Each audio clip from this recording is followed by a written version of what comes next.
بسم الله الرحمن الرحیم. زه عمر ناصر یو ځل بیا تاسو په دانه چوپړ کې حاضر یم. نن زه غواړم چې تاسو ته داسې یو طریقه دروښیم لکه څنګه چې موږ کولی شو د خپل د فیسبوک یا هم موږ سره د ټویټر، انسټاګرام یا دې ته ورته نورو اپلیکیشنونو پاسورډونه موږ ورته ساین ان کړي. په دې کې کلونه یا میاشتې تېرې شي او موږ زموږ خپل دغه ایمیل او پاسورډ زمونږ له یاد څخه ووځي. نو څنګه موږ کولی شو چې دغه خپله بېرته ریکور کړو؟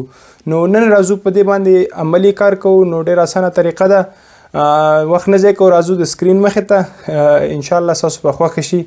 نو راځو د موبایل سکرین مخې ته عملي کار پرې کوو.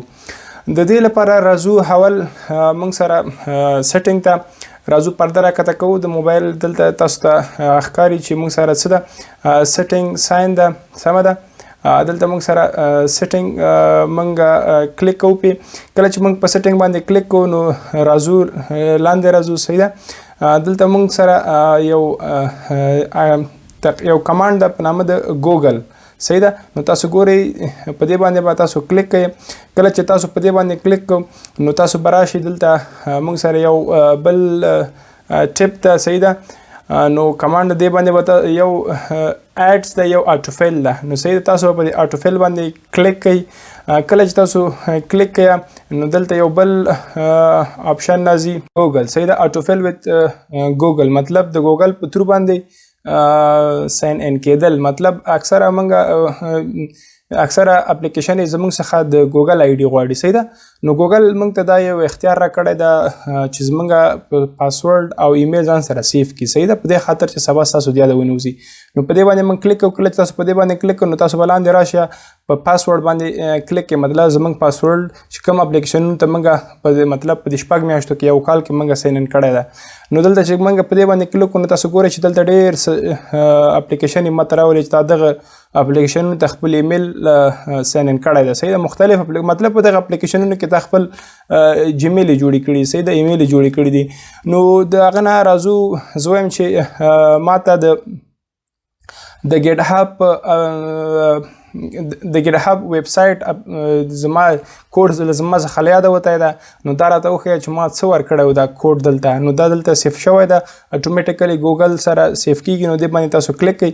چې کله کلیک کوئ نو دا مطلب د تاسو نه پاسورډ غواړي، خپل د موبایل یا خپل فنګر پرنټ ورکوي. دا په دې خاطر مطلب که چېرته یو بل کس ستا موبایل واخلي او ستا د شخصي اپلیکیشنونو پاسورډ وګوري نو په دې خاطر باندې ګوګل دلته دغه آخري سټیپ کې یو تاسو نه یو فنګر پرنټ یا هم د موبایل سکرین لاک کوډ د څخه غواړي. نو زه ورته فنګر پرنټ ورکوم، صحیح ده. کله چې فنګر پرنټ ورکوم نو تاسو ګورئ چې دلته ماته څه راکړه، زما د موبایل د ګیټ هب ویب سایټ ماته دلته پاسورډ راکړه. مطلب ویل چې ستا دغه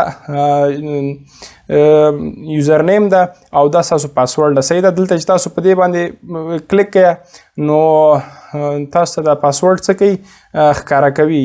نو زه یې نه ښکاره کوم ځکه چې مطلب فایده نه کوي چې زه دغه پاسورډ تاسو ته شو کړم. نو مطلب د په دغه بټن باندې تاسو کلیک کوئ نو دلته پاسورډ تاسو سره شو کېږي. یا راځم بل د راځم، صحیح ده. نو زه ورته زما دغه پینټرسټ کوډ چې ده، صحیح ده. نو دلته ما پینټرسټ کوډ نه غواړي، صرف یوزر نیم ده. نو مطلب دغه یوزر نیم موږ ورکړی ده، صحیح ده. نو تاسو کولی شئ دې څخه په دې باندې کلیک او ډیلیټ هم کوئ. نو مطلب یا زه ورته وایم چې موږ سره د سامسنګ اکاونټ کوډ څه ده، صحیح ده.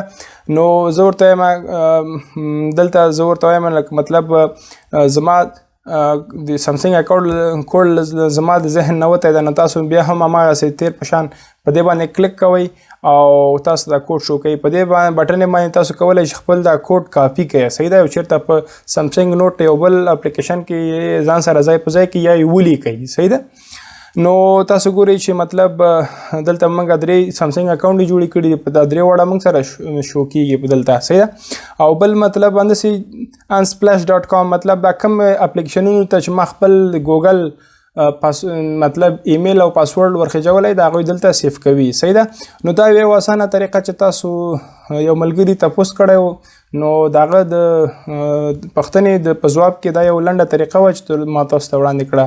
که مو ویډیو خوښه شوي نو زموږ د یوټیوب چینل OYN کوډ پښتو په یوټیوب کې سرچ کړئ صحیح ده او همدارنګه OYN کوډ پښتو فیسبوک پاڼه هم شته ده هغه سره لایک کړئ فیسبوک پاڼه او یوټیوب چینل د سره سبسکرایب کړئ د لا ښکلو ویډیوګانو دپاره موږ سره یو ځای شئ تر څو زده کړه وکړئ والسلام